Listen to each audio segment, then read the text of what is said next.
This case is about the undisputed fact that today, in 2011, the 6,600 members of the 6 Hulquminum First Nations are engaged in a desperate struggle for the protection of their human rights and cultural survival as indigenous peoples living upon their ancestral lands.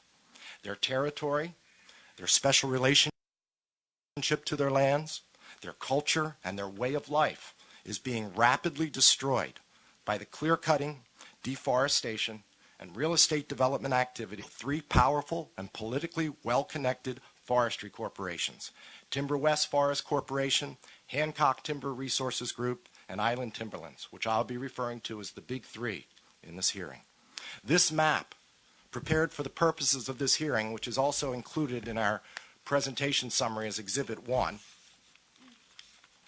shows that these 3 companies claim exclusive ownership and control over nearly 190,000 hectares, or 2/3 of the Hulquminum people's ancestral territory on Vancouver Island, expropriated by the government without compensation. The ongoing destruction, unregulated clear-cutting of the forest, and irreparable harm to the ecosystems, waters, and resources on Hulquminum ancestral lands has been thoroughly documented by extensive submissions, photographic and videographic evidence, affidavits, and other evidence. HTG has also extensively documented that the Hulquminum indigenous peoples rely upon these lands today, their waters and their resources, for their cultural integrity, identity, and survival, despite their designation as private lands by the state. Our petition charges Canada with failing to secure and safeguard the Hulquminum people's property and other human rights in these ancestral lands, in violation of Article 23, the right to property, and other articles of the Declaration. We allege that these violations arise due to the state's failures, ongoing failures, despite repeated requests to demarcate, delimit, and establish boundaries and record the title of the Hulquminum to indigenous peoples to their ancestral lands controlled by the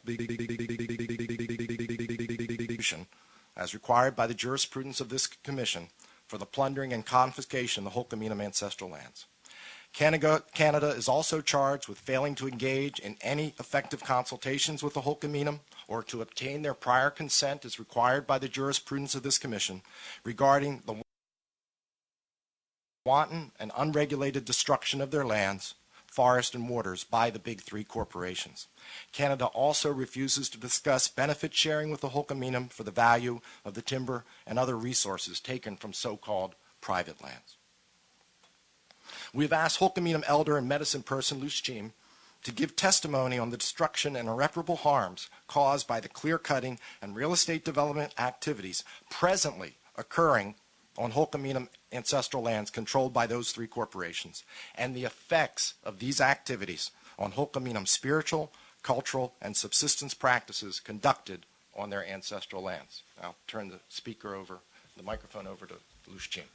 I am Hul'qumi'num, a Seljuan, an elder, speaking on behalf of the 6 members of the Hulquminum Treaty Group. Elders are the knowledge keepers of our communities. Being an elder is a responsibility and an obligation to speak for our communities. We learn from elders about our territories. Mok stem eat natamo o hlitinst. Mok stem o stitlekdo. That is, everything on this earth is connected, is what sustains us. I know where in our territories to go for what we need. It is like knowing which store to go to, hardware, grocery, or pharmacy. We have always used our territories for subsisting, hunting, gathering, fishing. As young children, we learn plant names and uses. Then we learn the skills to use them in a respectful way. Many of the lands we subsist on are now held by private companies. These lands were once rich forests, providing for our people since time immemorial, but now are being destroyed by forestry, residential, commercial developments. We used to hunt and gather plants at a place called Peat Palm. It is now a subdivision and recreation area. It is closed for hunting and gathering plants. If we go there, we would be trespassing. Another development at Walker's Hook involved a major desecration where a fish hatchery put their effluent into a shmukwela, a burial place where approximately 1,200 of our ancestors are buried. Who else would get away with desecrating cemeteries? Why do our rights go ignored? Why do our rights go disregarded? Development can stop our plants and from growing. Once lands are developed for housing or commercial purposes, we are unable to access them. We have been threatened, blockaded, and even arrested. I have witnessed development sprawl across our territories at an alarming rate, with very serious consequences for our Hulquminum people and the environment. Our territories have suffered. Many of our villages had to be moved because the forest companies used the rivers to transport logs and flooded our villages. Kwaisit. Kwaisit is a special physical, emotional, spiritual cleansing ceremony away from people. The bathing site must be clean, pure, and private, pristine. Logging and development in the territory has drastically affected our ability to quiet. Our bathing sites are destroyed. Some people even get sick if they can't quiet it. Clear cutting has destroyed many cultural sites.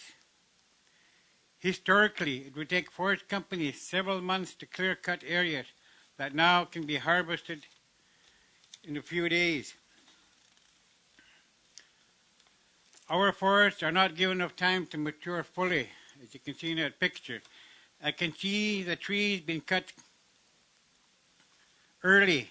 I am concerned that our territories cannot withstand this, as it is unsustainable for the environment and our activities and needs. Rain, runoff. Runoff is a major problem in logged out areas. Once forests are clear-cut, trees that held the soil and gravel in place are no longer there for support, so the mountainside can yetch at them or slide down, often into the rivers and streams. I can see in pictures B and D photos of where the mountainside can slide into the river or creek. I have seen it happen. The clear cuts result in loss of habitat for animals and plants. Even when wildlife patches are left there, there are no homes for animals, elk, deer, bear, or birds. The animals try to hold up in a place like this, but they'll starve. When it gets cold, there's no wind protection, and they will freeze.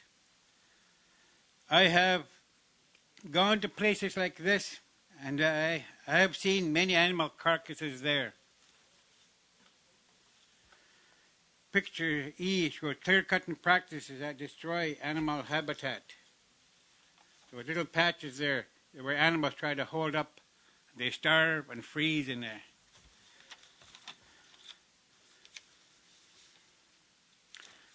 We live in fear of signs. Private property. No trespassing. Trespassers will be prosecuted. We live with the threat of being arrested. I try not to be afraid and go there to harvest plants. I have to. We need these plants for medicines and food. They are becoming very scarce. Access is a very serious problem on private land, the workers of a forest company kicked me and my family off our property, we were told we were trespassing. We live in fear of arrest or harm when we attempt to continue our traditional lifestyle in our own territory. This affects our culture and people. We have difficulty carrying out our ceremonies, harvesting wood, medicines, food, hunting, bathing, or fishing in our own territories. These have serious consequences for the health, strength, spirituality, and survival of our Hulquminum people. The struggles we face are chisel, very frightening. I thank the members of the Commission for giving us the opportunity to tell you about the destruction of our ancestral lands and our Hulquminum way of life. Thank you. Thank you, Lusteem. In conclusion, as Lusteem's testimony makes clear, it's the present-day results of Canada's uncompensated expropriation of virtually all the Hulquminum traditional territory that have been disastrous and frightening for the people and have caused irreparable harms to their property and other human rights protected under the American Declaration. The HTG underscores the point it has made throughout these proceedings. This case is not complex. It doesn't establish any new precedents or novel interpretations of the American Declaration. All the Hulquminum simply ask is for the Commission to apply the well-reasoned norms and principles of its jurisprudence respecting the OAS member states' duties to protect and safeguard Indigenous peoples' property and other human rights in ancestral lands to the Government of Canada. In conclusion, just summarizing quickly our requests for relief, which are detailed much more in our submissions. The HTG asks the Commission to request that Canada establish a legal mechanism to delimit, demarcate, and title Hulquminum ancestral lands. Canada relies on the argument that there are overlaps. Yes, indeed, there are overlaps. In fact, many of our amicus, one of our amici today, Chief Doug Wife from Nanaimo, is one of those overlapping claims. The AFN and the First Nations Summit, which represent all of the tribes that Canada names as overlaps, have filed amicus briefs. Quite frankly, it's a distraction, the overlap issue. The Commission's jurisprudence and the Inter-American jurisprudence makes absolutely clear, as well as the Commission's recent report on ancestral lands at paragraph 115, that the overlap issue is no excuse for failing to protect the property rights and other human rights of the Indigenous peoples in their property. The state must make flexible accommodation. If the state wants to sit down and resolve the overlap issue so that we can establish a system of prior consultation and prior consent, I can assure you that the First Nations that are in that overlap area would be glad to do it, to stop this activity right now. If Canada is not willing to demarcate title Hulquminum lands, then they must provide restitution, again, as outlined in the Commission's jurisprudence. And finally, and most importantly, we realize these issues are complex. We realize that there are over 198 First Nations involved in treaty negotiations. We understand that. However, the jurisprudence of this Commission is absolutely clear. Canada must provide for prior consultation and prior free and informed consent before any of these activities which destroy the ability of the Hulquminum peoples to practice their culture, to worship on their lands, to live as they have always lived as Indigenous peoples. That obligation is absolutely assured by the American Declaration and the decisions of this Commission. The Hulquminum people have asked me to extend their special thanks to the Commission. In 1884, the Hulquminum chiefs traveled to the King of England and told him, 1907, and the king said something would be done. We're still waiting. And this is the first time the Hulquminum have had the ability to present their case, and we thank you very much.